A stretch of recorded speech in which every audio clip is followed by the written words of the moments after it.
வாழ்க்கையை மாற்றக்கூடிய ஒரு தாரக மந்திரம் இருக்கும்னு சொன்னால் அது வேலுண்டு வினையில்லை, மயிலுண்டு பயமில்லை, குகனுண்டு குறைவில்லை, கந்தனுண்டு கவலை இல்லை.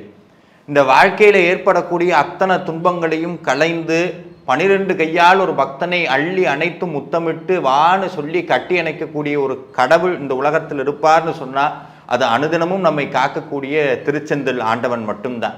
இன்றைக்கும் அந்த திருச்செந்தூர் ஆண்டவனுடைய மகிமையும் அவன் ஆலயத்தில் நடந்த பல அற்புதங்களையும் நம்ம பற்றி பேச போகிறோம். இதை பார்க்குறதுக்கு முன்னாடி உங்கள் எல்லாத்துக்கும் ஒரு சந்தேகம் வரும்.